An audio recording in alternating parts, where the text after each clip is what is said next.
AEW Dynamite tonight was in Pittsburgh, PA, for the setup of what MJF called the Pillars Tournament, to crown a #1 contender for the AEW World Heavyweight Championship at Double or Nothing. We had a main event tonight of Jungle Boy going one-on-one with Sammy Guevara, Darby Allin watching from the rafters, MJF watching from backstage, and what we ended up with was a Sammy Guevara win, eliminating Jungle Boy from the tournament. He now moves on next week to challenge Darby Allin. The winner of that match will meet MJF at Double or Nothing for the AEW World Heavyweight title.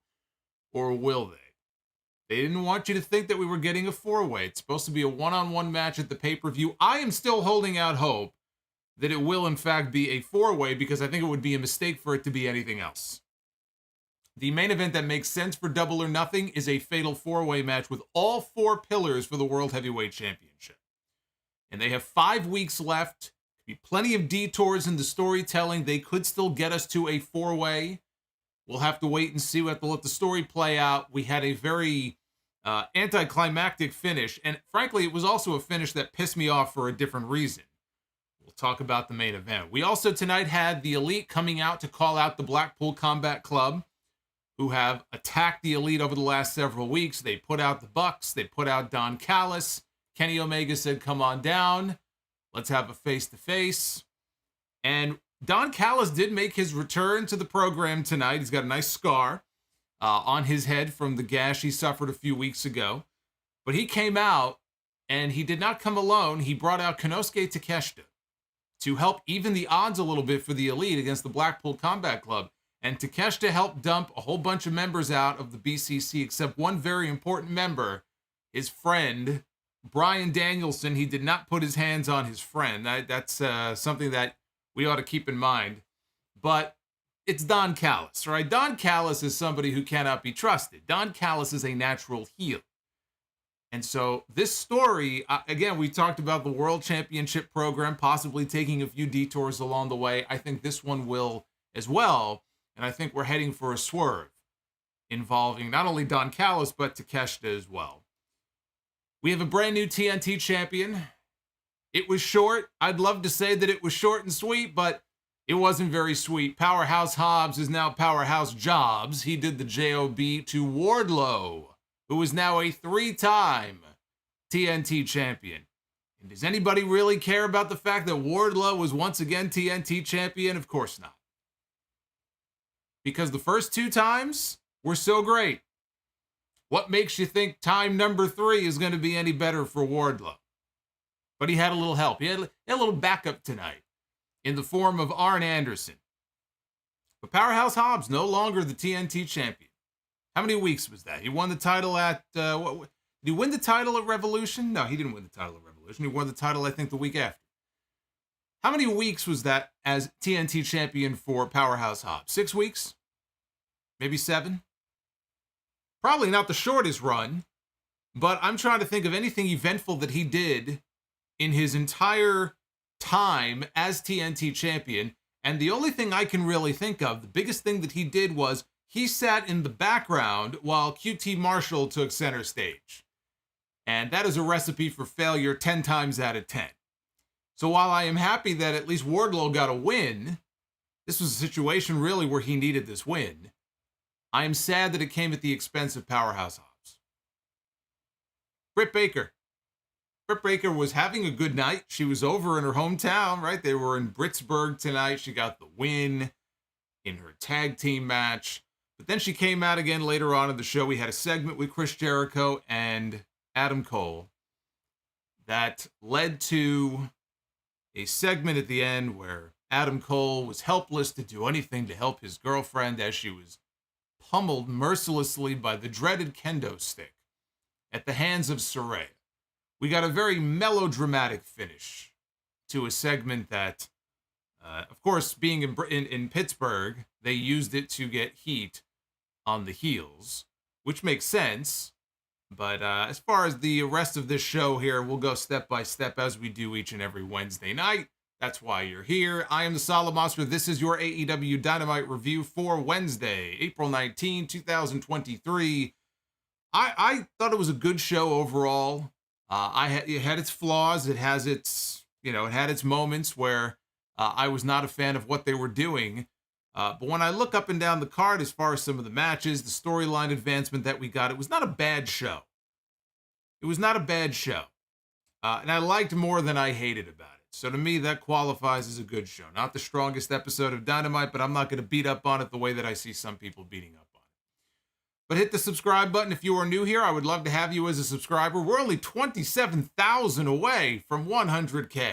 There you go. So if you want to help us along the way here, get to 100,000 subscribers. We got a ways to go, but go ahead and hit that subscribe button.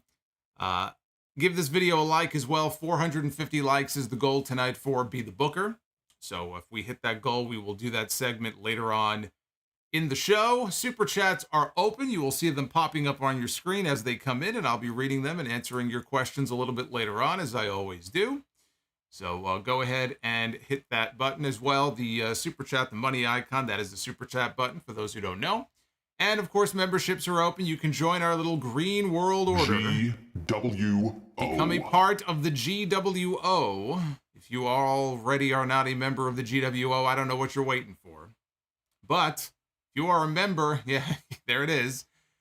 If you are a channel member, you have early access to the latest installment of Sound Off Gamer, a very frustrating installment of Sound Off Gamer. Objective failed is kind of the theme of the episode. So if you are a channel member, you can go watch that right now. Everybody else gets it in a few days. But again, if you want to become a channel member, you will have early access to that as a perk. Not to be confused with our old pal Perk Angle, who sometimes makes an appearance, pops up on screen here. Perhaps we'll see him tonight. Always good to see Perk. Dynamite tonight opened with Jungle Boy down to the ring in street clothes for a promo. This was actually one of those parts of the show that I mentioned that I was not enamored with. They opened the show with this. Before he could say a word, Sammy Guevara's music interrupted, and Sammy came on down to the ring. Sammy started to speak when he was interrupted by yet another pillar, Darby Allin, who came to the ring and told Sammy out of all the pillars, he knows him the most, and he actually likes him, but he's also the least qualified, he says, to compete for the World Championship. Darby and Sting, he says, they view each other as equals. It's not the Sting Appreciation Society. I don't know about you. I consider myself to be a member of the Sting Appreciation Society. I appreciate Sting. So even though Darby may not consider himself part of the Sting Appreciation Society, I do. I am part of the SAS. I just wanted to put that out there. I will always appreciate Sting. So he says that he thinks Chris Jericho is holding him back. And if he's got a problem with that, and Jericho holding Sammy back, that is. And if he's got a problem with that, he and Jericho should come talk to him and Sting. They would love to work it out. Oh, I'm sure that's next for Chris Jericho. Chris Jericho's he's gonna work with all the key guys this year. He's working with Adam Cole right now. He'll work with CM Punk. When Punk comes back, that'll probably be Punk's first program. Jericho will get to work with Sting before Sting finally hangs it up. He's going to make sure he checks all those boxes. To be honest with you, I'm surprised Jericho and Sting hasn't happened already. That was actually a match I wanted to see when Sting first came into the company. I said, who could he get in the ring with? I don't think he and Jericho have ever wrestled before. Maybe we'll still get it. So Darby turned to Jungle Boy next, who was wondering, what should we call him? Should we call you Jack? You know, you got all these names now. Jungle Boy, maybe Jungle Jack. He said Jungle Boy was part of the California crew, which is how he got his break in AEW. While Darby, he was off sleeping in his car, trying to make it in this business. He says the first time he saw Jungle Boy, he said there was absolutely nothing about him that intimidated him. Nothing. Jack pointed out the paint on Darby's face and said that all he sees when he looks out into the crowd are all the little kids. They have their faces painted up like Darby. He says, if only they knew what Darby was like underneath all that paint. He said Darby is only here because he couldn't make it as a skateboarder. Then he turned to Sammy and said, with Sammy Guevara, what you see is what you get. And he respects that he put his body and his life on the line every time he steps into the ring, but he is still a scumbag piece of shit. And they bleeped out the word shit. Sammy got hot. He said, you hate MJF, but you're just like him. He said, let's go back to the first Double or Nothing. Darby didn't even work here. And he, that being Sammy, was on the pre-show. When the pre-show was over, he went to the back. He went to go watch the main card. And what did he see? He watched Bret the Hitman Hart in the ring with MJF and Jungle Boy. Fast forward to our most recent pay-per-view. He wasn't even on the show. Neither was Darby. But guess who was? MJF and Jungle Boy. He said he and Darby are like two sides of the same coin. They're a lot alike. They'll do whatever it takes to make it. Then he thanked Darby for giving him hope in this place when his career wasn't going so hot. He watched as Darby lost match after match after match, pay-per-view after pay-per-view, and then all of a sudden he became the first young pillar in AEW to win championship gold. He said Darby won that TNT title, and then he went and did it. He went and did it better than Darby. He won it 3 times. It's been a never-ending back-and-forth competition with him and Darby, but now it is Darby's time to sit back and watch him become the World Heavyweight Champion. Jungle Boy butted in. He felt left out. He said, spoiler alert, I am going to become the next AEW World Heavyweight Champion. Look, I like the fact that in these segments we've been getting over the last few weeks, they're giving these guys a chance to talk more live in front of the live audience. I think that's a good thing. And Darby, I think, has been pretty good, actually. Jungle Boy, he's gotten more confident on the microphone. His promos have improved. He still has a ways to go, but there have been improvements on the part of all these men, really. Tonight, in this segment here, something felt off. Right from the word go, right from the very first word that was uttered in this segment, something just did not feel right. This was not a good segment up until this point. This was not one of their better nights on the microphone. I actually thought this was doing more harm than good, frankly. And none of these 3 in this segment here, in my opinion, came across as somebody who should be the World Heavyweight Champion and the flag bearer of this company. MJF's music hit, not a moment too soon. Thank God his music hit when it did, because this segment was going nowhere fast. MJF comes out, fans boo. He says, oh no, Pittsburgh, you don't like me. Said, good thing I don't care what you think, considering the fact that you think Britt Baker is actually talented. He said, ladies, stop fighting over me. You're making me blush. He said he had a conversation with his good friend Tony Khan. As we all know, they get along really well. He talked to old TK, who had an idea that he liked. He agreed with him. There is going to be a Pillars tournament, and the winner gets to face MJF for the Triple B at Double or Nothing next month. In the first round, one of the 3 pillars are going to get a bye. And he called for a guy to come out with a hat that had names in it. And he pulled out one of the names, and the name he pulled out was Darby Allin. So Darby Allin would get a bye until next week's show, which means that in the main event tonight, it was going to be Jungle Boy one-on-one with Sammy Guevara. And he wished them both luck, beating the shit out of each other because they both suck. This was a weak segment until MJF came out. He did not say much. MJF did the least amount of talking of everybody in this entire segment, but he completely outshined the other 3 on the microphone. Just the way he carries himself, the way he speaks, the way he cuts a promo, just him walking out to that music and healing on the crowd. His entire being, his entire presence screamed champion. Way more so than it did for any of the other 3. It was, the gap between them here tonight just felt MJF is here and they're all down here. And it just felt that way more so in this segment than it has in any of the other segments so far. And they've had a few where all 4 of them were in the ring together. But it really, really, to me, shone through tonight. It felt like we had 3 kids in the ring, and then here comes Big Brother when MJF's music hits. And MJF is he's on a different level than the other guys are. He's just on a different level than them. When he comes out, you can believe this guy is a world champion. He's got a world champion mouth when it comes to promos. But the gap there just seemed far bigger than it's ever felt before. This was not a good segment, I thought, for the other 3. But it did set up a great main event, potentially a great main event. here between Jungle Boy and Sammy Guevara, so that was good. But again, a 4-way makes sense. I would not be doing MJF and Darby in a singles match until later in the year.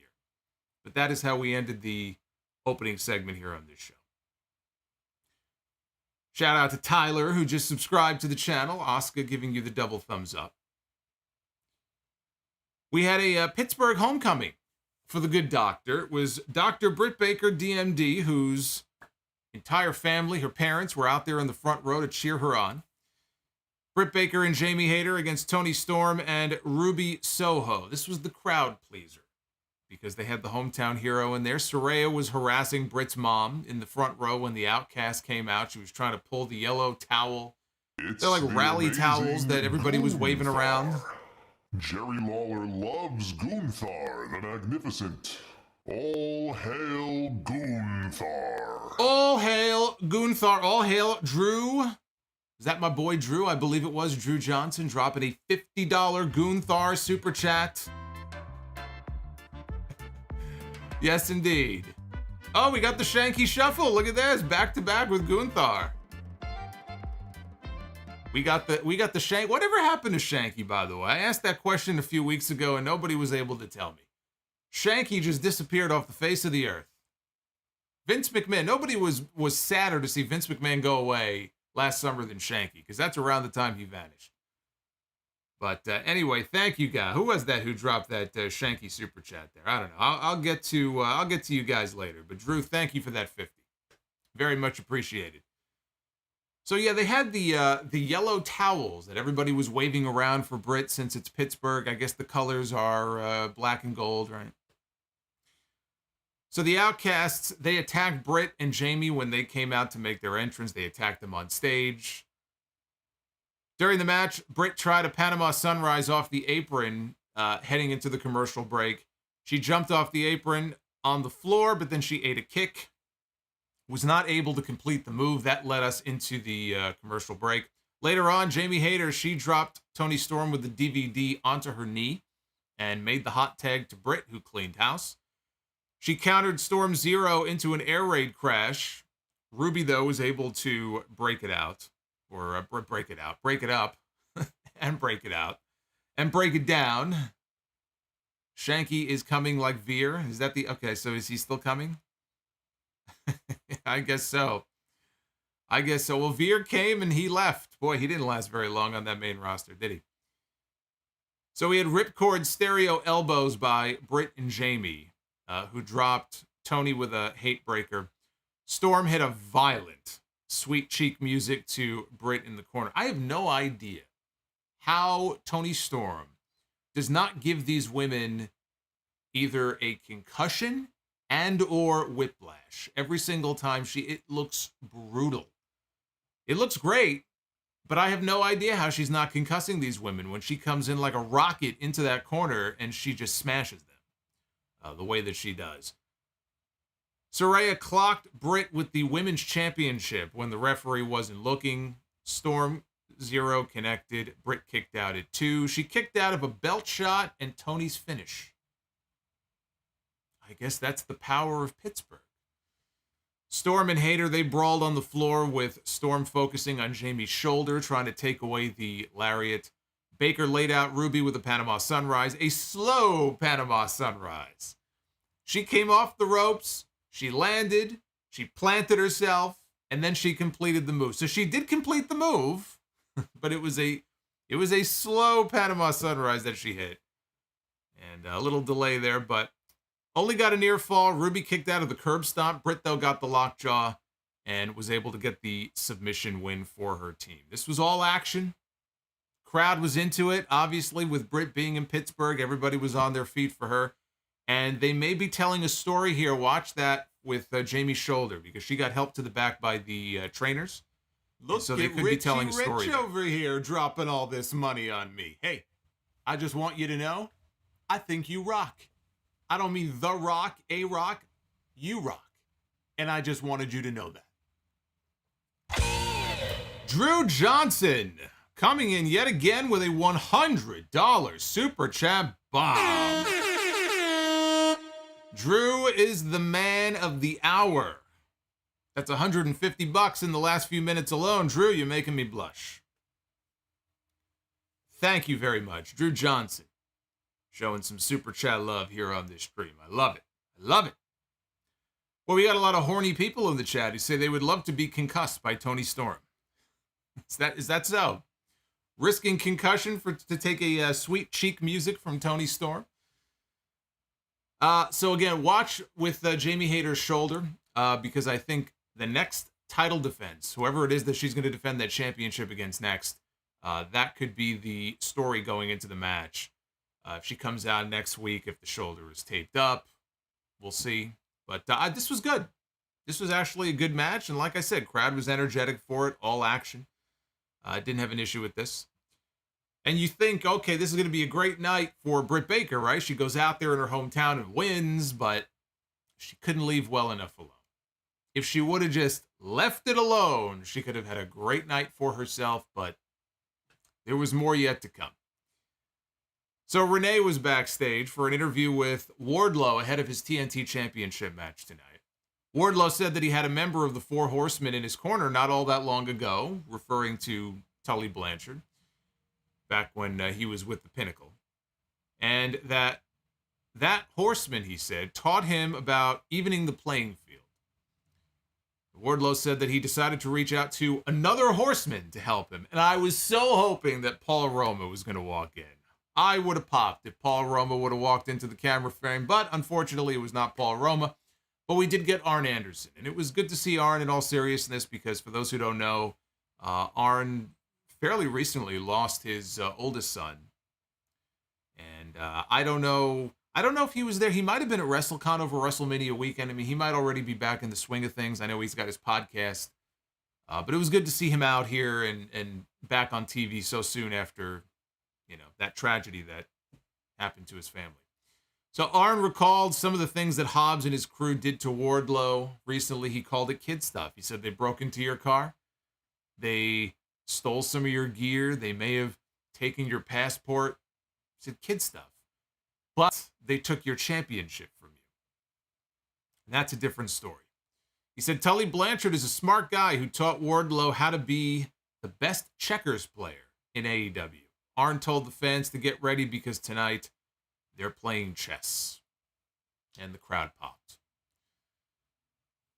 We had Kenny Omega and the Young Bucks out to the ring for a live promo to address the Blackpool Combat Club. I'm glad they did this live in the ring and it wasn't just some quick backstage pre-tape. So they came down to the ring. Omega was serious. He had a serious demeanor going for this. I know it annoys some people.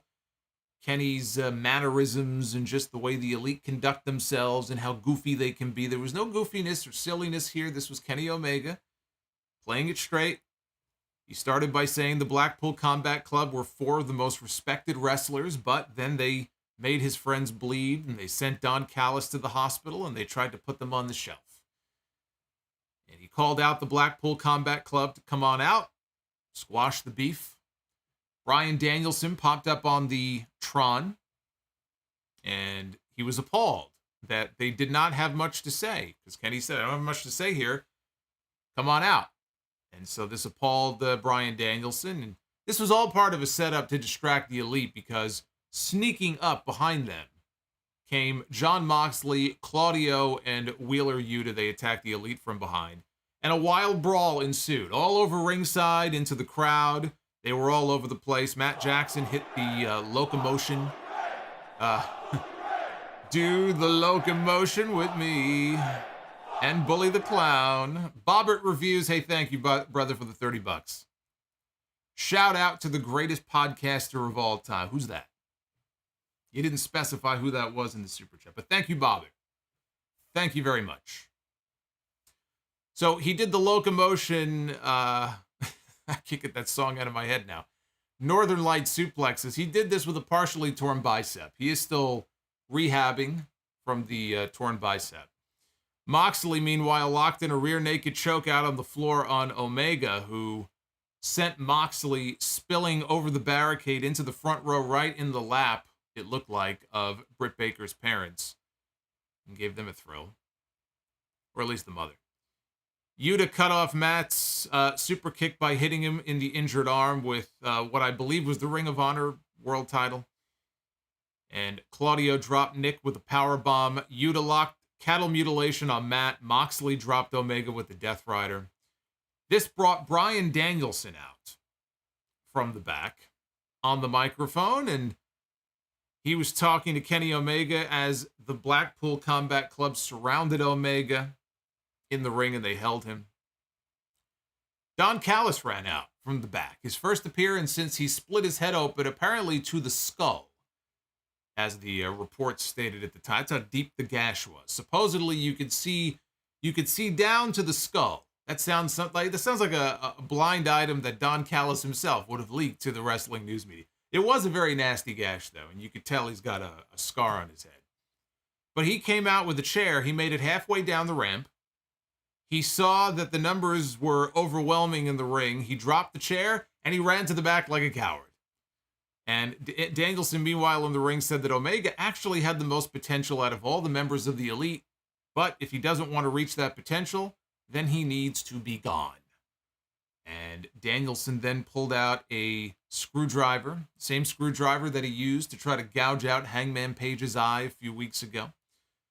By the way, I should mention this here, since I mentioned Hangman. Per Fightful, Hangman Page is in negotiations, or in discussions, I should say, with AEW about a new contract.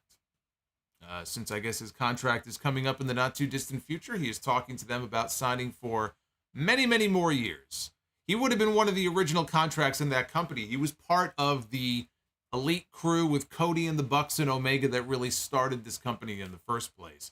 And I don't know if he's had any contract extensions since then. I would imagine probably did at least once. But it looks like he'll be staying put. Nothing is officially signed yet, but I don't think that anybody is going to really be surprised by that. So then Don Callis, after running to the back like a coward, comes back out, but this time he is not alone. This time he came with company.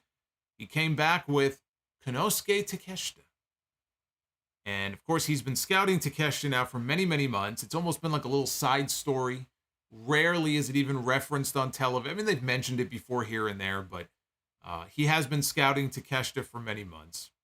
So he brings out Takeshita. This was like Elizabeth running to the back when Macho Man was being beaten up by the Hart Foundation and the Honky Tonk Man, and coming back out with Hulk Hogan to, of course, that was the formation of the Mega Powers. This wasn't quite on that same level, but it kind of reminded me of that in a way. So Takeshita sprinted down to the ring. He fought off the heels until only his friend, Bryan Danielson. This was the man that only a few months ago he was saying, "This man is my friend. I will do whatever it is," when he was trying to get the match with MJF. "I will do whatever it takes to watch his back.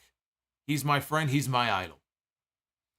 So Danielson does not look very pleased to see this, and he ended up bailing out of the ring. Omega looked confused by all this, while Callis took his arm, and he took Takeshita's arm, and he raised both their arms at the same time. And then the Bucks got back into the ring, and the Bucks were also looking like, what is this? What's going on here? They looked confused by the whole situation.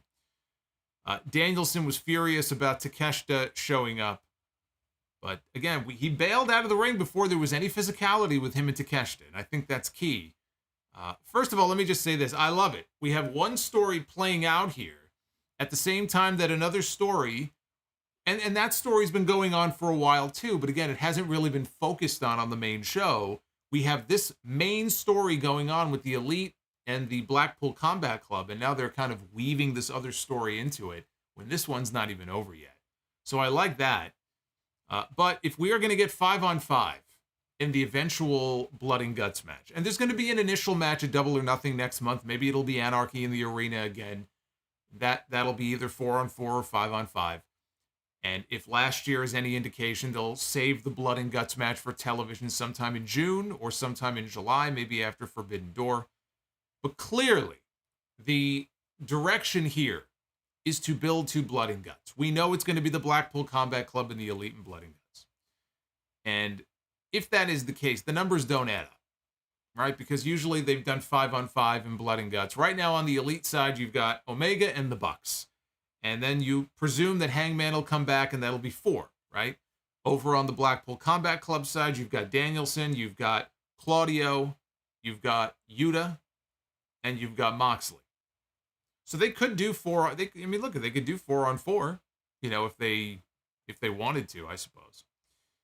But Don Callis is not to be trusted, right? There's just something about Don Callis here raising the arms of the elite who are cheered as baby faces, and Don Callis is not a babyface. Don Callis is like Charlotte Flair.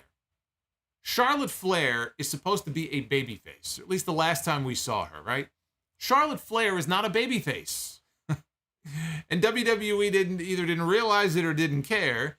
The woman is not a babyface. She's a natural heel. Some people are just destined to be in one role.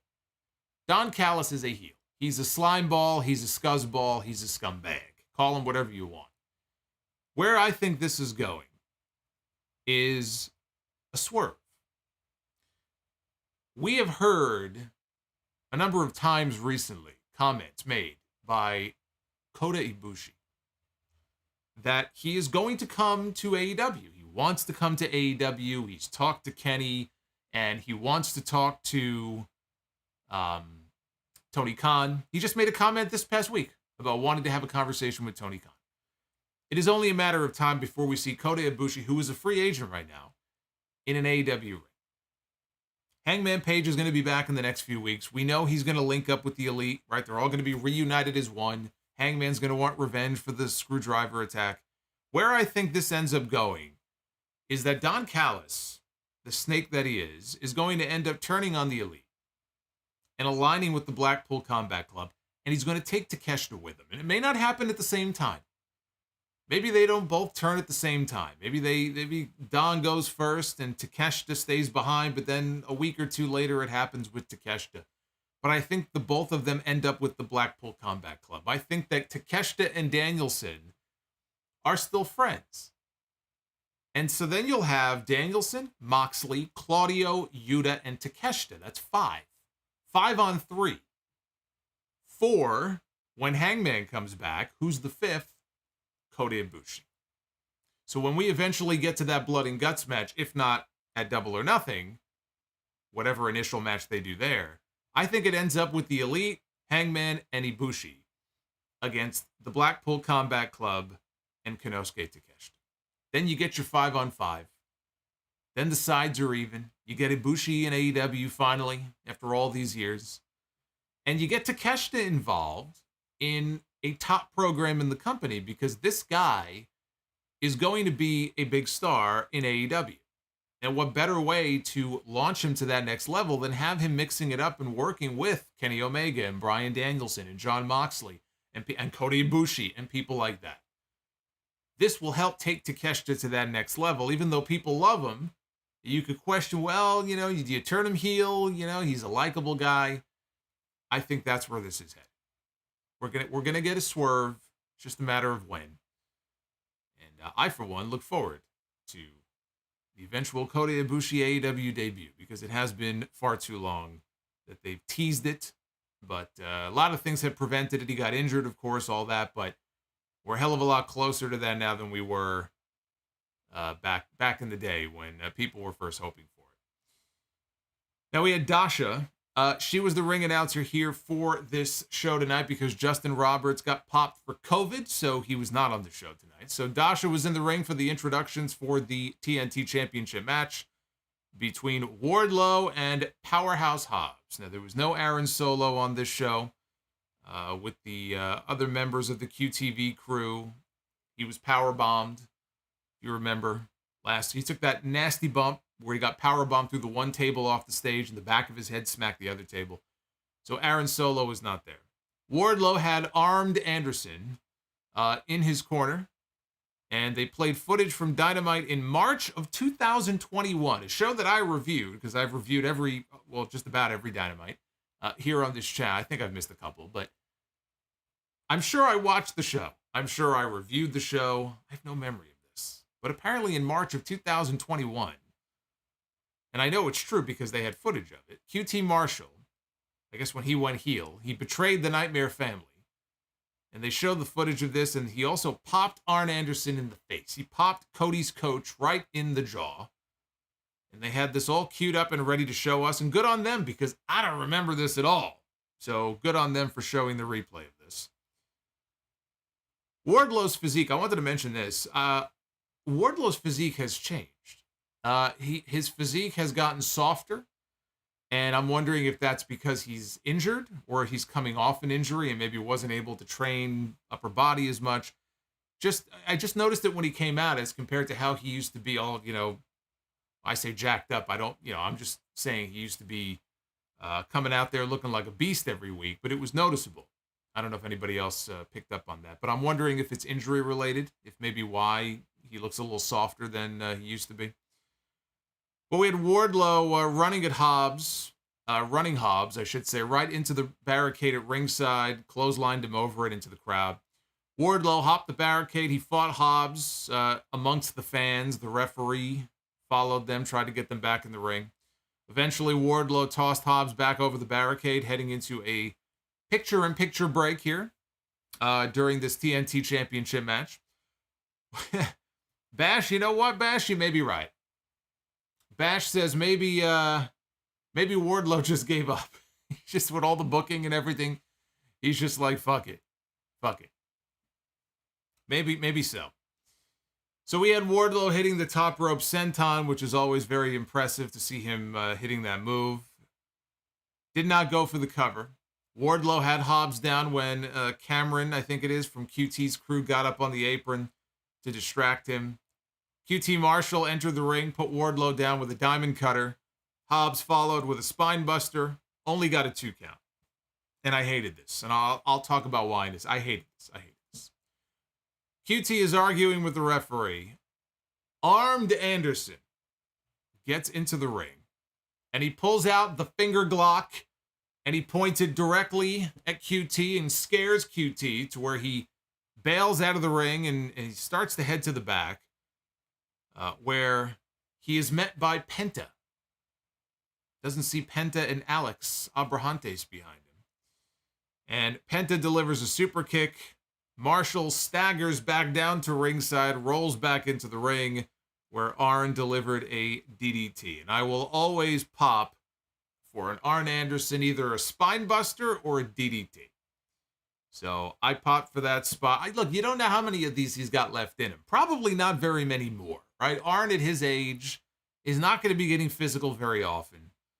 This was the first time we even saw him back on TV in many months.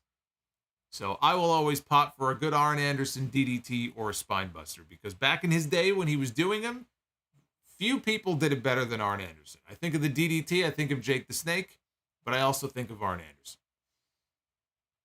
So then Wardlow followed with 3 power bombs to Powerhouse Hobbs, or should we call him Powerbomb Hobbs? Pinned him to win the TNT Championship for a 3rd time. When the match was over, he didn't have very much time to celebrate. They played Christian Cage's music. He came out on stage. He had Luchasaurus with him. They said nothing, but they just stood on stage, sharing a long, far-off stare down, did Luchasaurus with Wardlow, teasing Wardlow and the Dinosaur as Wardlow's first challenger for the TNT Championship. I will say this, Luchasaurus, he's got the red mask now. I don't know if that's because there's some sort of trademark controversy, I think, over his mask. There's something going on with that. So I don't know if that's why it's a different color now. Between the red dinosaur mask and he had these spikes on his right shoulder. He looked like Super Shredder with the spikes coming out of his shoulder. I thought it was a pretty badass look, actually. So I actually thought Luchasaurus, his look here, was pretty badass. But what we had here, it was a very short, very uneventful run for Powerhouse Hobbs as the TNT champion. When Hobbs won the Face of the Revolution ladder match, I was happy for him. I said it's about time they do something with him, right? They started pushing Ricky Starks late last year. He got the title match with MJF, and then he was feuding with Chris Jericho. At least they were doing something with Ricky Starks. What about Hobbs? All Hobbs got was a series of vignettes. He wins the ladder match. He wins the TNT Championship. I was not a fan of how he won the championship and linking him up with QT Marshall. And then all of a sudden, the first few weeks there, it was all about QT.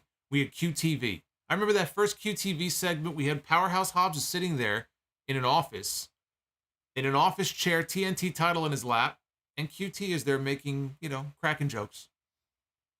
I'm like, all right, this is great for QT. It gets him some FaceTime on camera, but why is Powerhouse Hobbs feeling like a background player here? Hobbs has defended the TNT title on Rampage a few times, not really on Dynamite. But he this entire run, he has felt like a background player. Orange Cassidy has gone out there almost every single week. The biggest surprise may have been the fact that there was no Orange Cassidy on the show tonight. He has gone out there almost every single week, and they put him in these international title defenses. And I've said before, the international championship feels of higher value right now than the TNT title does. And it should never be that way. They had a winning formula for the TNT Championship very early on in this company. And Cody had it, and then Darby had it. And it went back, back and forth between them. Cody lost it to Brody. Brody lost it back to Cody. But again, you had Cody and you had Sammy and you had Miro. And it was, going to different people who it was like they were really battling for something that was worth fighting for. And then it felt like when Cody left, the spirit of the TNT Championship left with him. For all intents and purposes, that was his title. He couldn't wrestle for the world title. So they were building the TNT title for a while around Cody, and it really does feel like when he left, they lost all sense of direction for this championship. But when Hobbs got it, I was happy. I thought this could be the start of something for him. I didn't know that it was just going to turn into the QT Marshall show. Here in this match, I mentioned that one part. I said, I hated it. I didn't hate the match so much as I just hated the idea that Hobbs even needs QT Marshall to fight his battles for him. It would have been much better if Hobbs would have gone in there and just had a big hoss fight with Wardlow and lost clean. Why does Powerhouse Hobbs need QT Marshall to do his dirty work for him? It just doesn't make sense. This entire time that he was TNT champion, he felt like he was just a lackey for QT. So I don't really think this did him any favors at all. So now his run is over. And it looks like he's going to be cast aside because they're already moving on to Luchasaurus as the next challenger for the TNT Championship. So it sucks for Hobbs. I feel badly for Hobbs. He lost his spot. What they're going to do with him now, I don't know. It doesn't look like he's going to be wrestling for the TNT title. The best thing he could do is unload the dead weight that is QT Marshall. But I don't know where you go. I don't know where they go with him from here. Now, Wardlow has the TNT Championship back. Is that a positive for him? I don't know. Is it? This is his third go-round now as the TNT Champion. Were the first two any better? What makes us think that the third time is going to be any different? It could be different if they get him on television every single week or most weeks, defending that championship on Dynamite against all comers. You want to throw Luchasaurus out there, let them go out there and beat the holy hell out of each other? Great. And when he vanquishes Luchasaurus, it can be on to the next one. He has to be going in there as a fighting champion, getting FaceTime on TV, mowing him down, and defending that championship almost every single week. That is the winning formula with Wardlow. To put the TNT title on him, if he disappears or he's only going to defend the title on Rampage, that does him no good. As far as Arn Anderson is concerned, I don't know if tonight was a one-off or not. My read on this is that Arn Anderson is going to be with him from now on. And I like that idea. I actually think that's a good thing. If Arn Anderson is back and he's going to be the hype man for Wardlow, I think that's a positive for Wardlow. But we don't know. We don't know if he's back for good or not. We'll have to wait and see. My sense is that he is. But way too early to know what this is going to lead to for Wardlow. Even though he won the championship. Fool me once, shame on me. I mean, you've heard the expression before. This is now number 3. How is this going to be different than the first 2? That's on Tony Khan. To try to build Wardlow back up because he ain't where he used to be. And it doesn't matter what championship you put around his waist. What do you do with him now that he has it? Make him a fighting champion. Get him as much visibility on the main show as you possibly can. Sammy Guevara was in the back about to be interviewed by Renee when MJF interrupted. He told Sammy that he's always liked him. He was buttering him up. And he said that he had something that he thinks would be good for the both of them. And he offered Sammy a guaranteed shot at the AEW World Championship at Double or Nothing.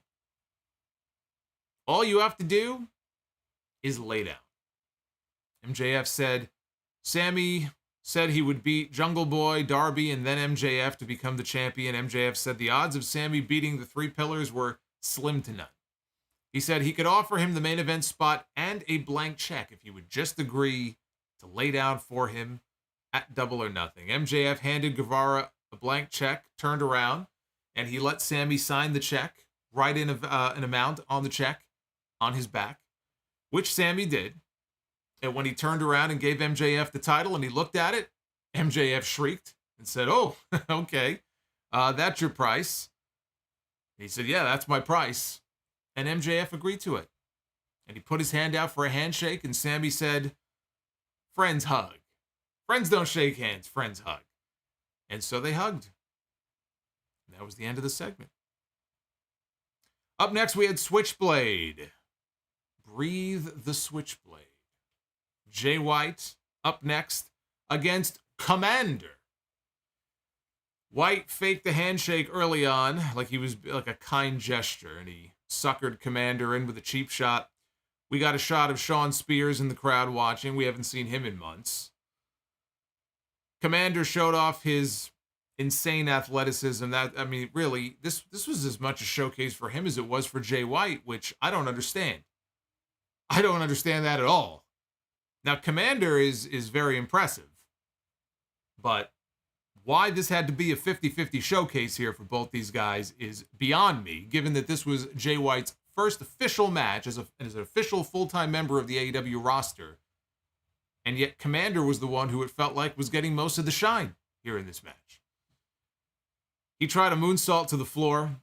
White sidestepped him, drove him down onto the apron. White controlled through the commercial until he noticed Shawn Spears, which distracted him enough for Komander to take control. Komander did a rope walk, shooting star press, followed by a springboard Phoenix splash for another near fall. Komander tried to wrench at the arm of Jay White, who countered into a cutthroat suplex, followed by Blade Runner for the win. After the match was over, Juice Robinson dragged Shawn Spears over the barricade as he and Jay White started to lay a beatdown on him. Ricky Starks came out, ran down to the ring to make the save, immediately speared. I think he ducked a clothesline from Jay White and speared Juice Robinson. And White bailed out of the ring before Ricky could go after him. All I was left thinking when this segment was over is that Shawn Spears is going to end up as a member of Bullet Club Gold, isn't he? Yeah, I'm pretty sure that's where this is headed. My only critique is, again, that this should have been more of a showcase for Jay White. This should have been his first match here in AEW. Jay White could end up being a major player for them. Komander is not, as far as any of us know, a full-time member of the AEW roster. And it just felt to me like it was a 50-50 back-and-forth battle here between these two, when that's not what this match should have been. This was more the Komander show than it was the Jay White show. And look, I'm fine with them wanting to give some shine to Komander because I think he's very impressive. The guy is a spectacle to watch. I just don't think this was the place for it. But hopefully the match for Double or Nothing will be one-on-one between Jay White and Ricky Starks. I think that is the match to do at the pay-per-view. So Renee was in the back for another interview. And this time she was going to talk to the new tag team champions, FTR. Instead, she said, I want to show you guys something that just happened. And she pointed to an attack that took place earlier, where Mark Briscoe was laid out. He was laid out by the varsity athletes. And she said that he is currently in the trainer's room. So FTR, they ran to the trainer's room. And there's our boy Perk. I was wondering where Perk Angle was going to be. There he is. Hey, Perk. What's going on? Look how happy he is. So they run into the trainer's room. There's Mark Briscoe. And Mark Briscoe is surrounded by Jay Lethal, Sanjay Dutt, Jeff Jarrett, and Satnam Singh. Briscoe said that, I'm good to fight. Let's go. The trainer said, you're not clear. You're not medically clear. We're not going to let you wrestle. So Briscoe suggested instead that Lethal and Jarrett team up with FTR to take on the varsity athletes, and they do it for him. And Mark Briscoe seemed to be the only person in the entire room who thought that this was a good idea, but they reluctantly agreed, for the good of Mark. They reluctantly agreed to do. Now, I admit, maybe I missed something on Rampage in the last few weeks, but why are Jay Lethal and Jeff Jarrett and Satnam Singh and Sanjay Dutt all of a sudden so concerned about Mark Briscoe's well-being? Aren't they heels? Why were they the first ones in the trainer's room to surround Mark Briscoe and make sure that he was okay? That was a little weird. So Chris Jericho was out next. He was out to the ring first for his upcoming face-to-face with Adam Cole. Cole said that he modeled his style after Jericho. He said, hell, my catchphrase is modeled after you. And he looked up to him, and now here they are both in the same ring together. Cole says he has a lot of respect for Jericho. And he offered there was a handshake offer. Two of them shook hands. Jericho then said that he has absolutely zero respect for Adam Cole, who is an arrogant son of a bitch. Said Cole is lucky that he doesn't slap him in the face for the disrespect that he showed him last week. Cole called Jericho a jagoff. Cole said that Jericho could be the demo god, but he views him as an insecure, fickle, stupid idiot. Jericho said he is no jagoff. He mentioned the saying, you never meet your idols. He said if Cole was smart, he would leave the ring. And he shoved Cole. A brawl broke out. Daniel Garcia ran down to the ring to put the boots to Cole, along with Jericho, until Britt Baker came back out. She's going to save her boyfriend. She got in the ring. She went face-to-face with Chris Jericho. And she smacked Jericho across the face.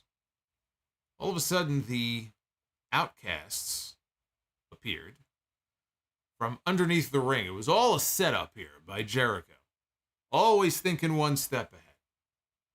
The Outcasts come out from under the ring after their loss earlier in the show. They already lost. And they put the boots to Britt Baker. Daniel Garcia handcuffed Adam Cole to the bottom rope. The Outcast forced Britt to watch. Jericho was about to hit Cole with a kendo stick. And he stopped and he looked at Britt Baker. And I thought, oh, this is going to be great heat. You got Chris Jericho delivering kendo stick shots to Britt Baker. This is going to be great heat.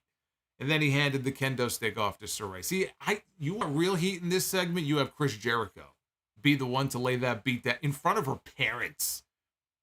I mean, you want heat. Chris Jericho should have been the one to beat down Britt Baker with that kendo stick in front of her family in the front row. And then you have, Papa Baker tries to get in there and save his daughter, and he gets restrained, and there's nothing he can do. The boyfriend is restrained. The father is restrained. That's heel heat right there. But he didn't do that. He gave the kendo stick to Saraya. And Saraya began to lay in very light kendo stick shots, very weak-looking kendo stick shots. And then she ramped them up a little bit after that. So she started hitting Britt with the kendo stick. And again, I think it's just a case where unless you got some big guys in there like Drew McIntyre and Sheamus and Gunther, people like that who just lay those shots in and make them sound good and make them look good.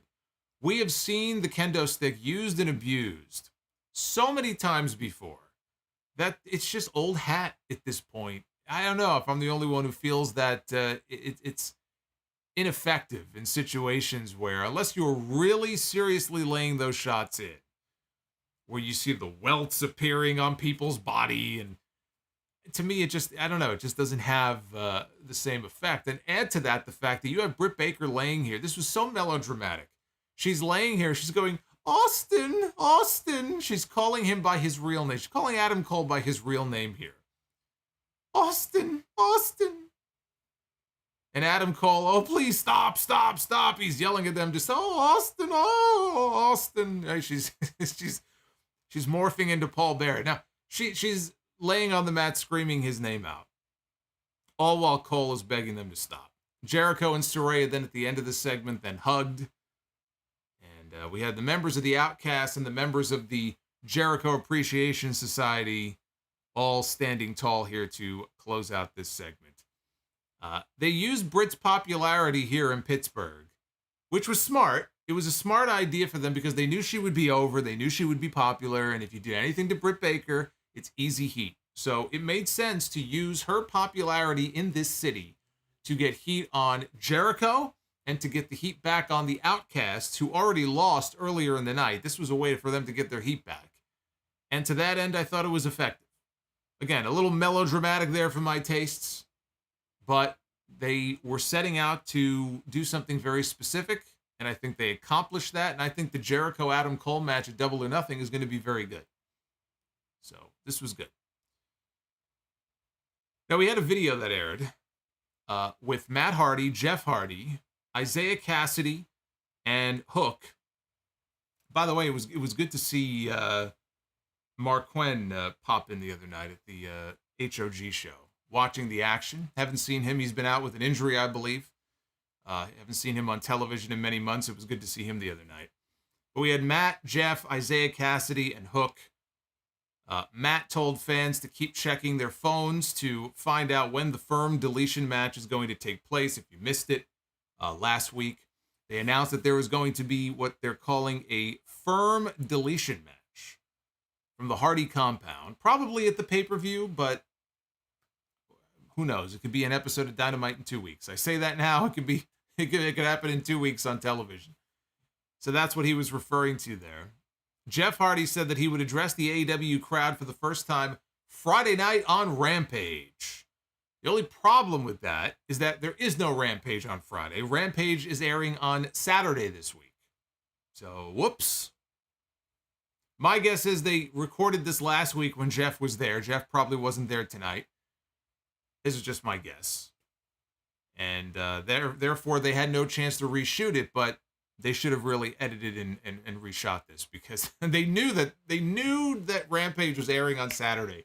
They've known that for a while, and there was no excuse to leave that in the show like that. So that was a faux pas.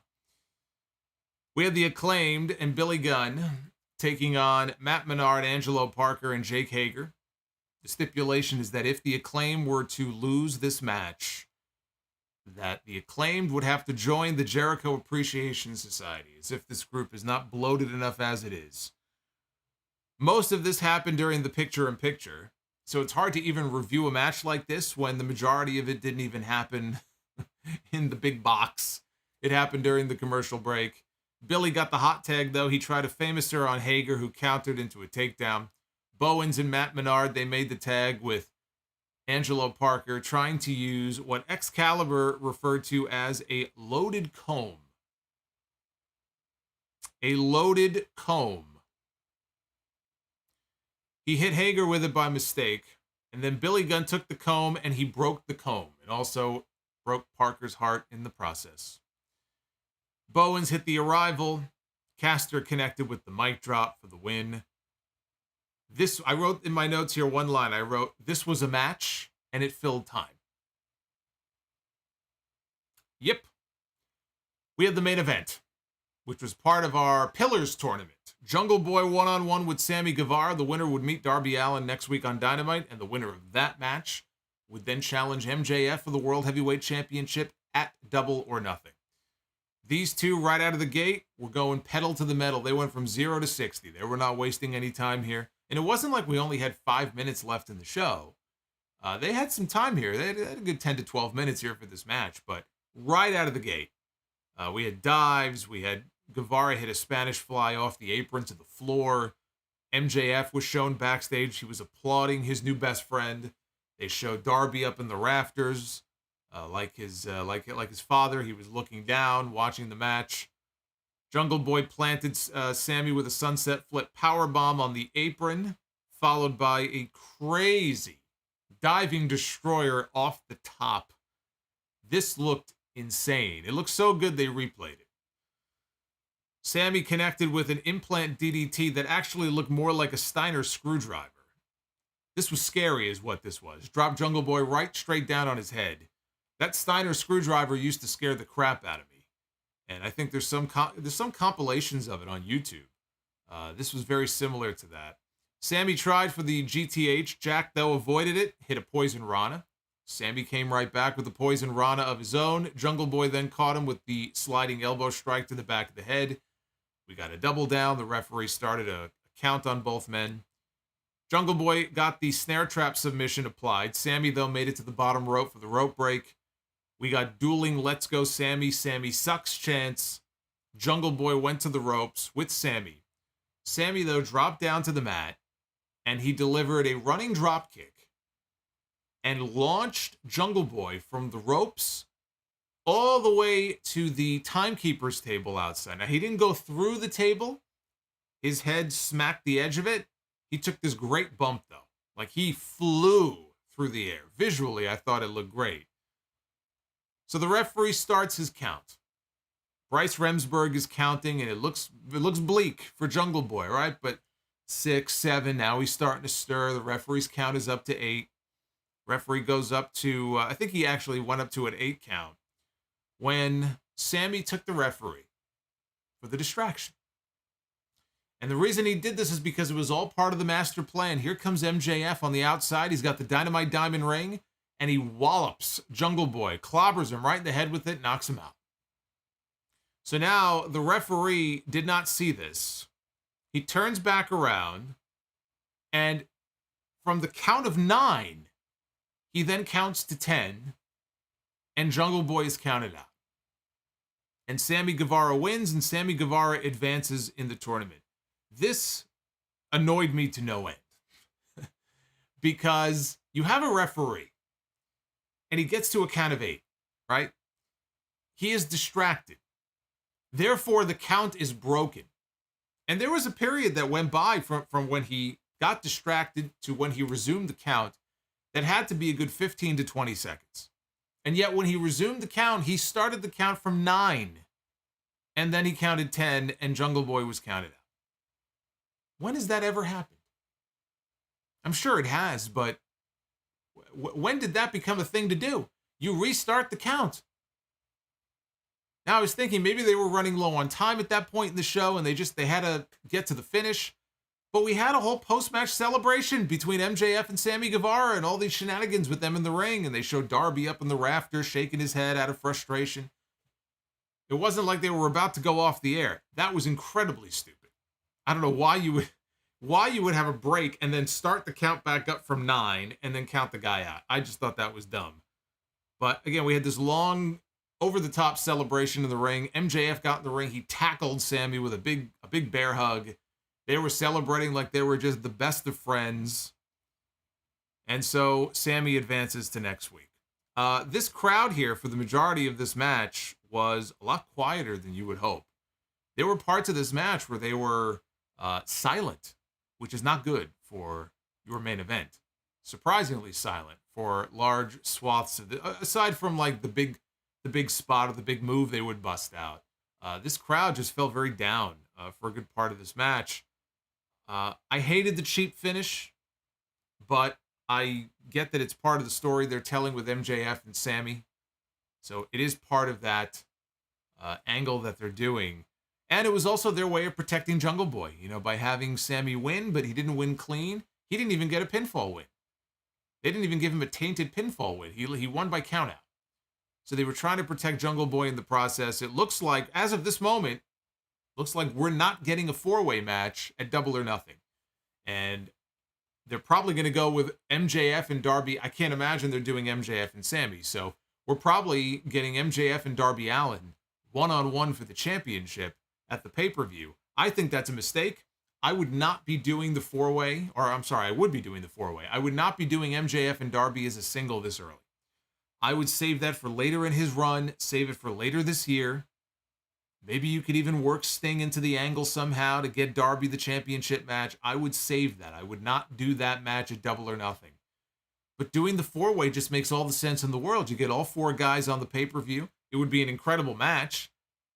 It would be a huge mountain, a huge hill for MJF to have to climb because his championship, right, in a four-way, one fall to a finish, unless they make it an elimination, which they could always do. But it would be a huge hill for him to have to climb, and it would get all four of them on the show. They've been featured in all of these segments every week. It would be weird for, two of the three to not even have, a big match on the pay-per-view. So I think the four-way is absolutely the way to go as far as this goes. But again, we could very well still be getting the four-way. We have 5 more weeks until Double or Nothing. There could be many more detours in this story. So it's entirely possible that we do end up getting the four-way, and it wouldn't be very hard to explain why. Tony Khan made the announcement that we're going to have a Pillars tournament, right? They brought Tony Khan into this storyline. Well, Tony Khan was sitting in the back tonight, I'm sure. He saw what happened. All it takes is one announcement from Tony Khan to say the Jungle Boy got the short end of the stick. He got screwed. So I'm putting him right back into the championship picture. Maybe we have a disputed finish in the match next week. That could always happen. Or you could have Jungle Boy coming out probably to cost Sammy the match. When MJF tries to get involved, this time Jungle Boy is there. He's not going to let happen to Darby what happened to him. But I still think all 4 of them should be in that match at Double or Nothing. And we may get there yet. We just have to let the story play out a little bit more. But to get Jack back in the mix would not be very difficult at all. Rampage is airing again this Saturday. Somebody tell Jeff Hardy. It's airing on Saturday, not Friday. We have Elio del Vikingo defending the AAA Mega Championship against Dralistico. FTR, Jay Lethal, and Jeff Jarrett are going to be taking on Tony Nese, Josh Woods, Ari Daivari, and Slim J. And yes, I do understand that Mark Briscoe and Jay Lethal, there's a friendship there going back many years. So I guess you could argue that's why they were looking after Mark in the trainer's room. It was still weird seeing Jeff Jarrett. Like, why would Jeff Jarrett give a shit? That was kind of my question. I suppose they were just going along with Jay Lethal, I guess. They were just looking out for a friend. It just still was weird, though, because they're a bunch of pricks. And so why would they give a shit about Mark Briscoe in storyline here? So that match is happening on Saturday. Julia Hart takes on Kiera Hogan, who I forgot was even employed in this company. And Jon Moxley faces the Fallen Angel, Christopher Daniels. Next Wednesday on Dynamite, Jade Cargill defends the TBS Championship against Taya Valkyrie, so they're not holding off until Double or Nothing. We're getting the match next week. And Darby Allin faces Sammy Guevara. The winner will meet MJF at Double or Nothing for the championship. That is your lineup. A mixed bag on this show, but I think there was more good than bad, in my opinion. Some people are going to disagree. I will not fight you on that. This was not the strongest episode of Dynamite, and I was not a fan of that finish, but I thought there was some more good than bad on this show. Here's the Twitter poll. 47% thumbs up for Dynamite tonight, 32% thumbs in the middle, and 20.5% thumbs down. At Solomonster to vote in the poll, which is not looking good right now. We are under 50% thumbs up, which is never a good score. Never a good score to see your thumbs up rating south of the equator, but that is the case with Dynamite tonight. Thank you all for the Super Chat love. I'm going to get to your Super Chats right now. I've got a bunch of them here to get through, so let's go ahead and do that. Start out here with Oz and Glorious, my boy Oz. And by the way, again, the goal tonight for Be the Booker is 450 on the likes, which we are way off from. So this may be the second stream in a row we missed, which would be very disappointing. You guys are letting me down here. Oz and Glorious with the $5. This boring Pillars thing. Baker, Hayter, Outcast crap. TNT title garbage. The endless JAS trash. AEW is starting to lose me, and I cannot be the only one. Joseph Brooks. Buy, rent, sell on which collective group of talent had and still has the better machines, the better matches and the better machines. The Four Horsewomen of WWE, the SmackDown 6, or the Four Pillars of AEW. The SmackDown 6. SmackDown 6. Lady Fire Panda with the $20. First, it was the Endeavor stream. Then it was My Rise episode 1, and now 2 and 3. 3 times you have uploaded while I am at work. I want to support as soon as I can, and this does not help at all. Tisk, tisk, tisk. Well, if you send me your work schedule, I'll try to work around it. Apologies to Fire Panda. Josiah Ball, thank you for the Super Chat. Tuxedo, thank you for the $10, man. Naughty Delicious Chicken with Flavor. Tonight needs to be said, if Shawn Michaels booked AEW, the Four Pillars would have a fatal 4-way match at Double or Nothing. HBK is a better booker than Tony Khan. Tony Khan needs to step down as the head booker of AEW. Boy, Naughty Delicious is going right to Final Jeopardy.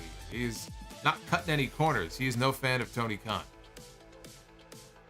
Powerblind, Goldberg against Darby. Book it, Tony. Maybe we get that at Wembley Stadium. Are you saying that Darby is going to retire Goldberg, though? Because Goldberg is looking for a retirement match. Are you suggesting that Darby Allin be the one to retire Bill Goldberg? Lakers Pats, I wish I were a woman when I see Wardlow.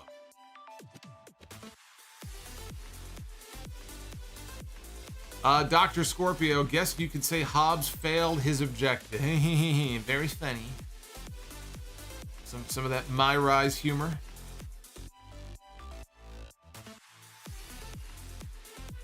Dick the Cock Johnson with the $4.99. Wardlow is really just being booked like 2021 Cody Rhodes at this point. Naughty Delicious says, tonight I accept the reality. I caught a bad case of the fickle virus. What does the fickle virus mean? It is a virus that plagues the eye. Oh. Howlin' Mad Murdoch just unlocked Bremo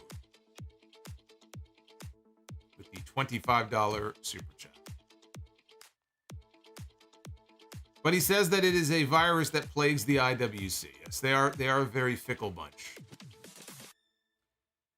Jay Sheeds with the $5. How dare this company make me watch Rampage again by putting Julia Hart on there? The audacity.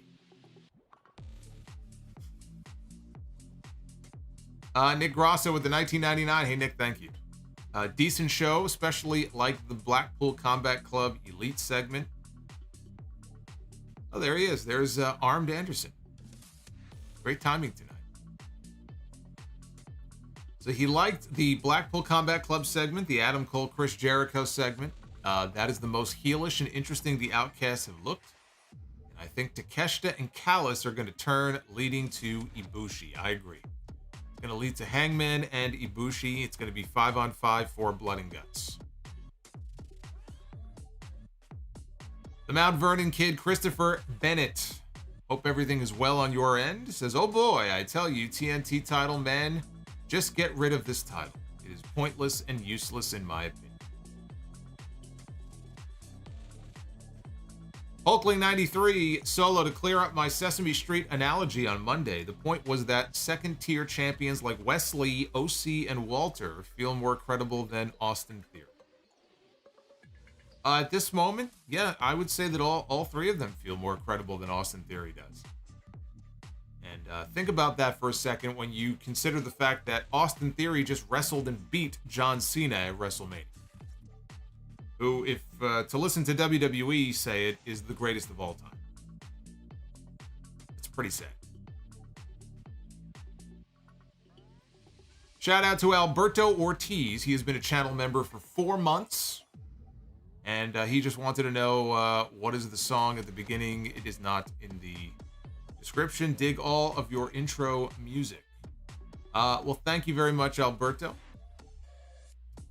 That is a song by a band called Night, N-I-T-E. And the song name just popped out of my head, even though it's one of my favorite songs. So I will get back to you on that.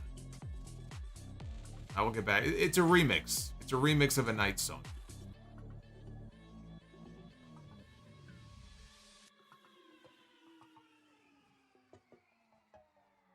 Naughty Delicious says Adam Cole Chris Jericho segment is mid. Most insufferable Dynamite, or mundane, insufferable, and dry.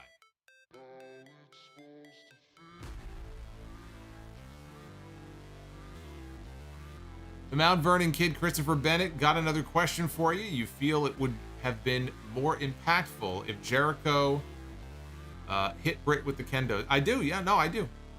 I think it would have been incredible heel heat if Jericho had decided to start wailing away on Cole's girlfriend. I mean, Cole's handcuffed. He can't do anything about it, right? I mean, years ago, we had Randy Orton kissing Stephanie. He gave Stephanie McMahon an RKO and then slithered all over her and gave her a kiss on the lips. And all Triple H could do is lay there and reach out. He couldn't grab Orton, and he was completely helpless to do anything about it. It kind of follows the same idea.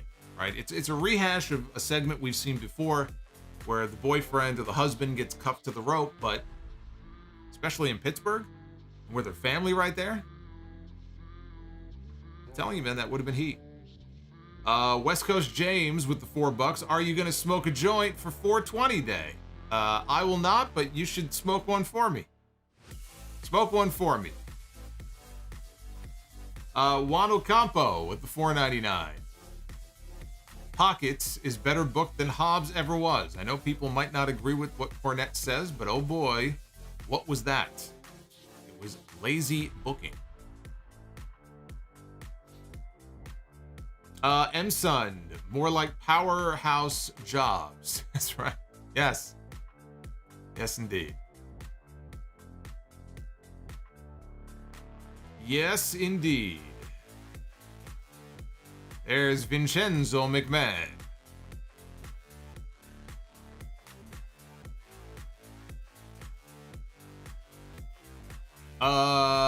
Bender McSimpson with the $4.99. Didn't MJF pay Sammy to lay down and lose the match? Did I miss some? No, he paid for him to lay down at Double or Nothing. So the idea is that Sammy wins tonight, he wins next week, and then at the pay-per-view he lays down. That's the idea. Boots, Adam Cole's mom is hot. Yes, Adam Cole's mother was in the crowd as well, I should point out. Drew Johnson with that $50 super chat drop from earlier. CM Punk is coming back, baby. Adam Page sucks. Thank you for everything that you do, my friend. Drew. Thank you, Drew. If you want to see very attractive moms, you should see Alexa Bliss's mom. You can see the resemblance between the two of them. She's a very beautiful woman. Don't tell Bliss fan, but the latest report on Alexa Bliss is not good. It's not good. She's got no creative plans currently factoring her into the show at all. So Bliss fan, I think Bliss fan is with us. He's not going to be very happy to hear that. But maybe they could get Alexa's mom on TV. Maybe they can involve her in an angle. I don't know. Room temperature pina colada with the $41 super chat. Hey, room temperature pina colada. I've never had a room temperature pina colada before.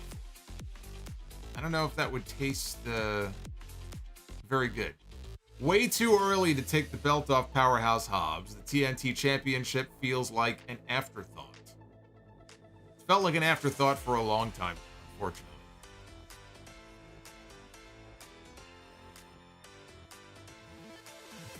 Rodimus Prime with the $10. Wardlow wins back the TNT title. So what? It's the most useless title in the company. It's crazy how people care more about the international title, or at least I do.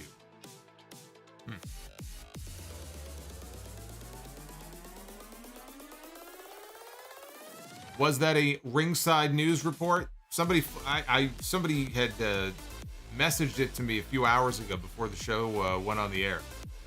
So if that's the only place where it's coming from, then yeah, you can disregard that. But I thought that there was another source that was talking about the Alexa Bliss stuff. But yes, if it was ringside news only, then yeah, take it with a grain of salt. Brandon Proctor with $5. Really looking forward to some of the matches we are likely getting for Double or Nothing. Sting and Jericho will be fun. Well, that will not be a Double or Nothing, obviously, but yes, I think Jericho and Adam Cole will be very good. The main event, whatever it is, hopefully a 4-way. That will be excellent. If they do Starks and Jay White, I think that'll be very good. I don't know who FTR is going to be defending the tag team titles against. I guess based on the angle they did tonight, it may end up, the way things work out, it may end up being Jay Lethal and Jeff Jarrett. We've got Bender McSimpson. Jericho should beat Cole in their feud. Otherwise, Jericho will enter that stage where he loses every big feud and a win over him doesn't matter. I just disagree in that Adam Cole is going to be set up for a championship match with MJF, I think, as soon as All Out, if there is an All Out this year. But I think he's being set up for a title match later this year, and if that's the case, he should win. Now, if they're going to do a multi-match program, Jericho could win the first one, Cole could come back and win the second one. But if they're going to, do a one and done thing here, and with Jericho, rarely is it one and done. I think Cole should win.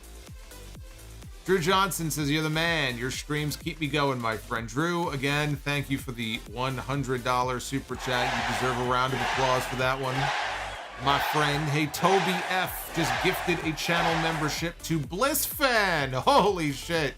BlissFan hit the lottery tonight. BlissFan is now officially a channel member. Thanks to Toby. Toby, thank you. How about that?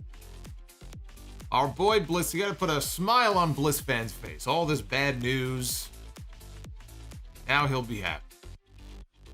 Bobbert, thank you again for the shout out. I appreciate that very much. Thomas Rondon, thank you for the $10. Mavs fan 84 says Takeshita is beast. He is the next Okada, mark my words.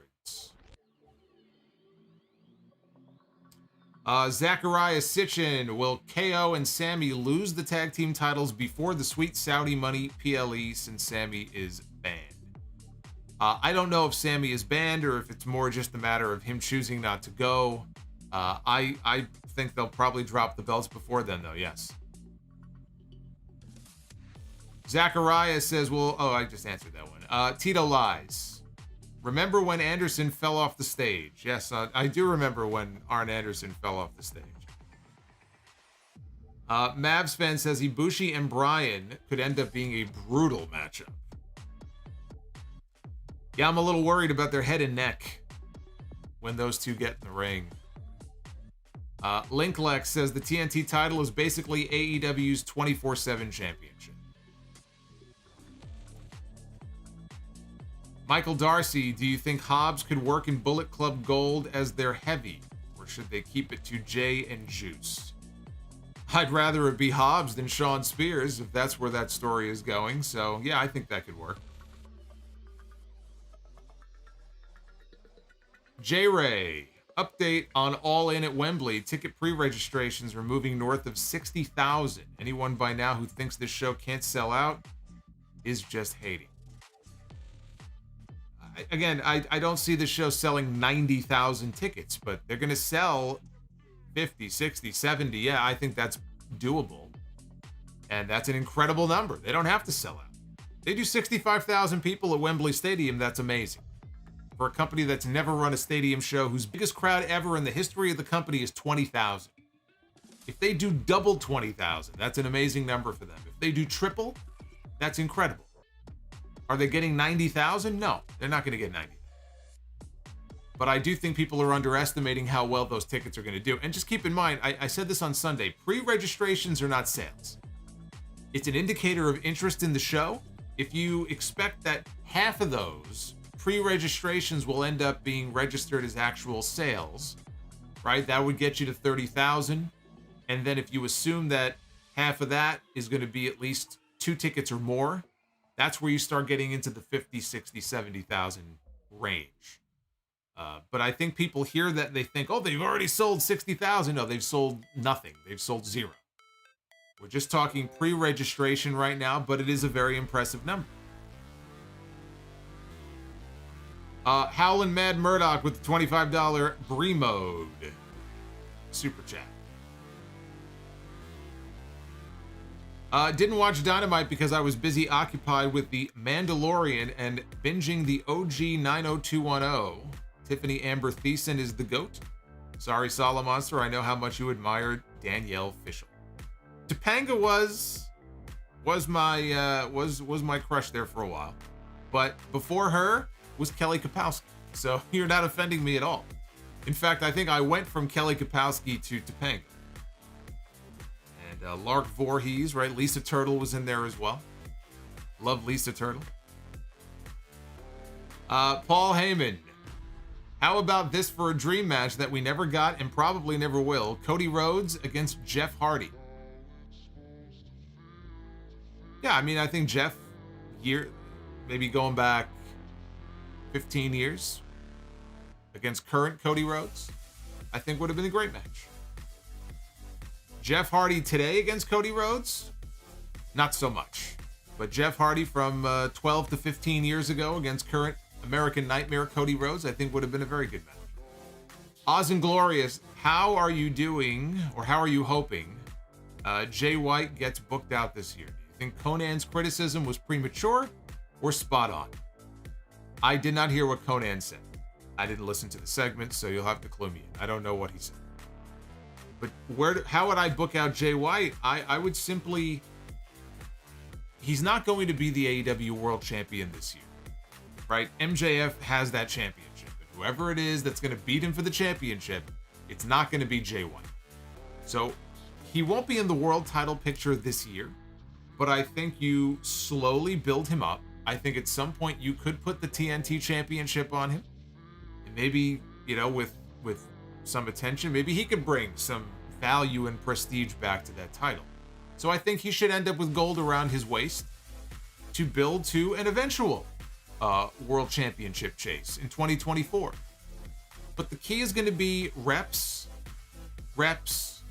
and more reps. And what I mean by that is he is somebody who needs to be visible on television. He's not somebody who should be in a match 1 week and then 2 weeks go by and there's nothing, and maybe he gets a video on Rampage, or he's in a multi-man match on Rampage. Now we have the new Saturday show, allegedly Saturday show that's coming soon, so we'll see how big of a deal that ends up being. Supposedly it'll be another live 2-hour show. But that's the key. Get him on the television show, get him involved. Right now, I think Ricky Starks, that's a fine opening feud for him. There's any number of people on the roster he could be working with. Maybe he's the one to eventually take the TNT title from Wardlow. In fact, I like that idea. When the time comes for Wardlow to be beaten and lose that TNT Championship, why not Switchblade Jay White? Because he's not challenging MJF for the World Heavyweight Championship this year. That's not happening. But I think him working with people like that, I look further down the line, a Jay White, Adam Cole feud for the TNT Championship. You want to bring some value back to that title? How about Jay White and Adam Cole? Let MJF do his thing in the main event. There's a TNT title program that I could get behind. Adam Cole and Jay White. And that's just one example. There's a lot of people, plenty of people on that roster for him to work with. Get him the reps on TV. Do not let him fade into the background and get lost in the shuffle like so many other people. Carlos Galvan with a $4.99. Hey, Solomonster, love the podcast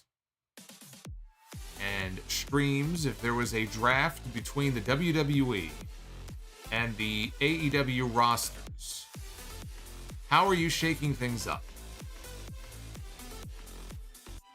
I don't think there's enough time here in the stream to even talk about what a WWE AEW draft would look like, but I mean, there are people, look, I was kind of looking forward to seeing Jay White go to WWE and work with people like Seth Rollins and Drew McIntyre and I mean, any number of people on that roster until Vince McMahon reared his Irish head, and so he ended up in AEW, which I think was the right move to make.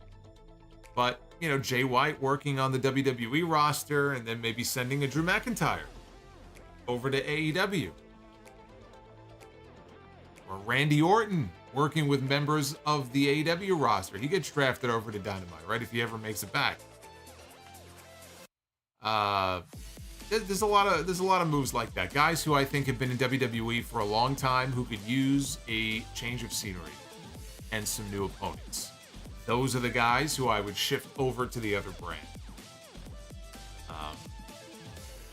As far as the AEW roster is concerned, same thing. I mean, you take a guy like a Kenny Omega or an MJF and you have them on Raw and SmackDown working with the top stars in WWE. I mean, the possibilities for an interpromotional draft are, if you fantasy book it out, I mean, they're endless. Those are only a small sample of the names I think that would benefit from moving around. Love Lie. I made frozen chicken for the first time tonight. It was slightly undercooked, so I had to bake for a little bit longer. Adulting is a work in progress. Adulting is a work in progress for me too. I'm still not used to it.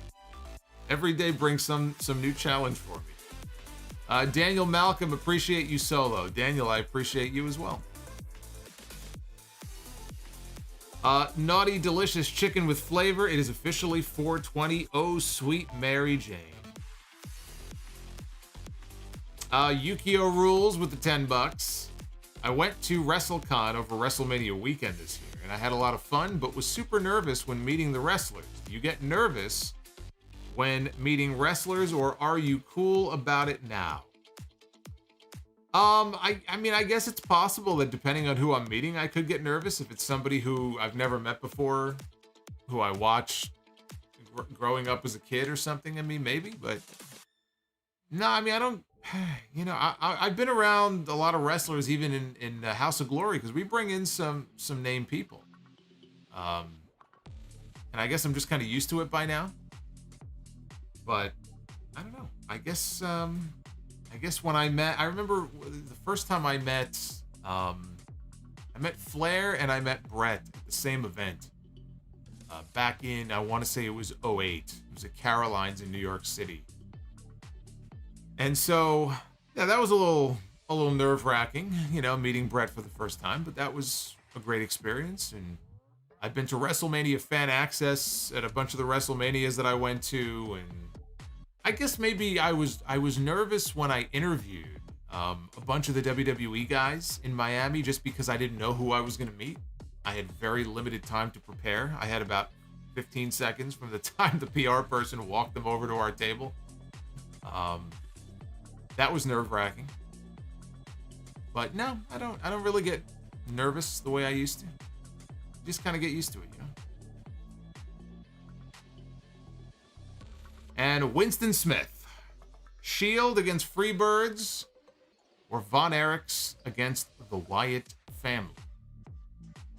Shield against the Freebirds, all day long. I'm a big Shield guy. Shield against the old school Freebirds and the heat they used to get. That would have been sweet. Give me the Shield and the Freebirds all day long.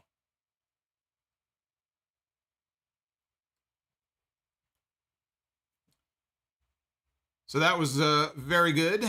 I appreciate all of the super chats that came in tonight. You guys are awesome, and I thank you for all the love and support. Again, we have one more live stream left to go this week. We missed SmackDown last Friday, but we're going to be back for SmackDown this Friday, as we usually are each and every Friday, and I hope you will be here with me for that. And again, if you missed it earlier, if you were late to the stream, there is a brand new episode of Sound Off Gamer, and you could tell, just based on the thumbnail alone, you could tell how this experience went for me. If you are a channel member, if you have a green name, if you have a spiffy little badge next to your name, you have early access to the latest installment, so go ahead and check it out. It is members only for the next few days. And Dr. Dakota Scorpio just gifted a channel membership to Mellencamp fan 316. So there you go. Mellencamp fan. Appreciate it. So anyway, yeah, go check that out. And we just now passed the likes goal. Man, you guys are really slumming it the last couple of streams. I don't know what's going on here. You got to help get this review into the algorithm. It is very important. That's why I ask you to hit the thumbs up on these videos. It helps out the channel. Howlin' Mad Murdoch with the $5. I can picture a young Solomonster at WrestleMania 10 Fan Fest going up to Rhonda Shear and your dad yanking you away and saying, "Oh no, you don't." I'll tell you what would have happened. He would have pulled me away and he would have taken my spot. That's what he would have did. I would have been next in line and my father would have put his leg out and tripped me and he would have taken my spot so that he could meet Rhonda. I remember all those up all night specials on USA Network. She'd be up, was it like midnight, right? 1 a.m. Rhonda. You know, Rhonda Shear, it's funny you mentioned her name. Rhonda Shear is on Home Shopping Network sometimes. I don't know what she's selling. I think it's some line of bras or something, I think. I don't know. I was flipping one day because I have all these. I have QVC and I have HSN and everything. And I heard the name Rhonda Shear. I said, it couldn't be the same person. But sure enough, yeah. There she was. She was selling something on Home Shopping Network. So she's not on USA anymore, but she is still around. God of Seduction says RVD 420. Yeah. Dennis, I think you're right, Dennis. And it always happens. Dennis says the WrestleMania hype died down a little bit after WrestleMania. Well, it peaks with WrestleMania. And then it slowly dies down. So that usually is the pattern. I mean, that's really the peak of everything in the wrestler years, you know? So hit WrestleMania, and then you get this lull going into the summer. But we got Double or Nothing, and we got Backlash, and we got Forbidden Door, we got Money in the Bank in London, we got All In at Wembley. Like, there's a lot of cool shit coming up. Anyway, we did hit the goal nonetheless, even though you dragged your limp body over the finish line. We did make it, so. As promised, let us be the booker.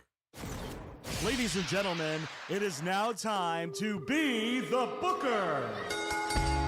You know, Nathan says no love lost for Silk Stockings. I love Silk Stockings. Silk Stockings had a badass theme song. Shout out to Mike Post. I guarantee you that was a Mike Post song. I don't know that for a fact. Mike Post is responsible for a lot of very cool 80s and 90s television theme songs. There's also the theme song to the TV show Hunter as well. So, shout out to Mike Post. Maybe I should get Mike Post. Is he retired? Maybe I can get Mike Post to do some custom sound-off music for these streams. How about that? How much do you think that would cost me? All right, we'll begin here with men's Be the Booker. It's good to be back here to this. We missed it on Monday, so let's hope for a good night here tonight. We begin. Well, it doesn't get any better than that. We kick off with the Olympic gold medalist himself, truly one of the GOATs of all time, Kurt Angle. This is Kurt from like his rookie year here. Look at this. This is a young Kurt Angle. This is like 1999, 2000 Kurt Angle.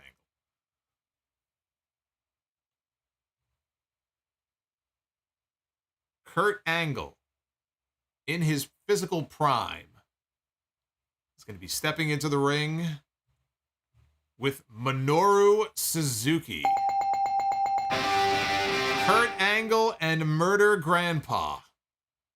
1-on-1. And now I am very disappointed that we never got to see that match. Kurt Angle and Minoru Suzuki. Imagine Suzuki when he was much younger. And Angle before he just completely thrashed his body. It would have been an incredible match. That may be one of the best Be the Booker matches I ever booked. All right, here we go. Women's Be the Booker. Here we go. I got itchy trigger finger. I just wanted to check and make sure that button was working. We begin with Eva Marie. I jinxed it. I hit the buzzer. Or hit the bell. I hit the bell too soon. I jinxed it. I'm sorry. I'm sorry. That's my fault.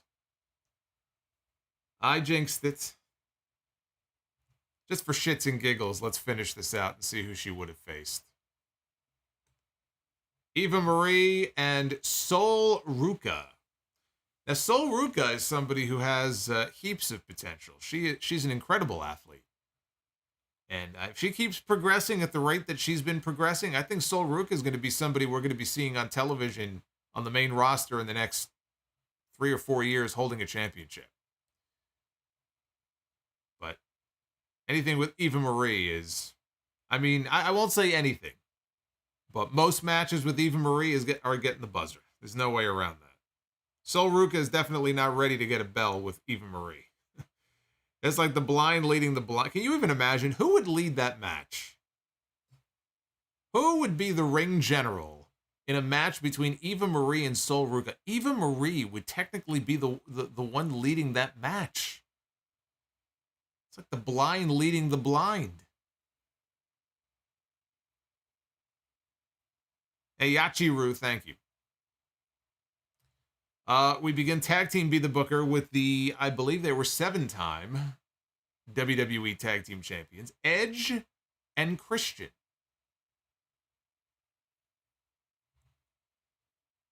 And it will be Edge and Christian defending those tag team titles against Cactus Jack and Terry Funk. You know, we got Edge and Foley at a WrestleMania one year. So there's a history there. Edge and Christian against I guess it was Chainsaw Charlie during this period, but that's a great match. Eva Marie screwed up the perfect score. It almost would have gone 3 for 3 tonight were it not for Eva Marie ruining everything.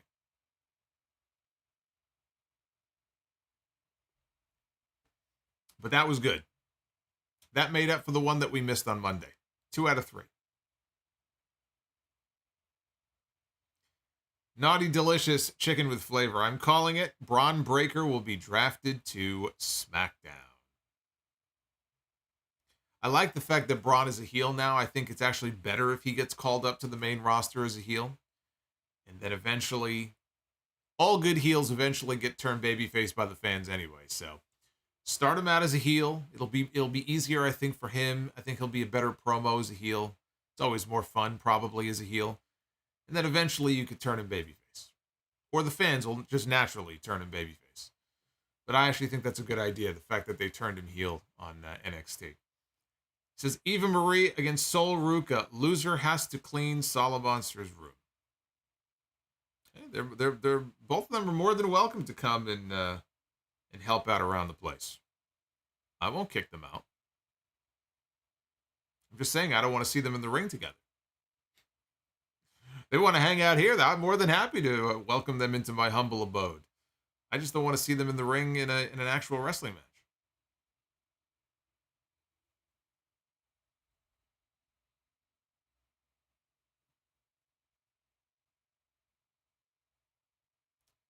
Joey wants some advice. He's about to start season 4 of Breaking Bad. Sit back and enjoy the ride. That's my advice. Sit back and enjoy it. You know, it's one of those shows where I wish I could use the Men in Black mind eraser device and rewatch the show over again, having never seen it before. Oh my God. I wish I could use that device to blank my mind out right now. Yukio rules with the $25 Bree mode super chat. Where is that device when you need it? Actually, I need some device to plug up my ears. Sorry, I had to do it before you left the stream. Well, now you've gone and done it. Thank you, Yukio. Red Panda says, GWO baby. It's been a channel member for 3 months. Red Panda, thank you for being a part of our little community here. And on that Bree mode note, I will bid you farewell. Thank you for all the love and hanging out with me here. Spending a couple of hours with me, almost a couple of hours here on a Wednesday night for yet another Dynamite in the books. SmackDown Friday, Episode 805 of the podcast coming up on Sunday. Get those questions in for the mailbag. You know the drill. The solomonster@gmail.com is the email address. And again, all you channel members and all you new channel members, when we're done here, go check out Sound Off Gamer. See what finally made me lose my mind on this week's installment. Be well, stay safe, and we'll be back here live to do it all over again for SmackDown on Friday night. Until then, take care, guys.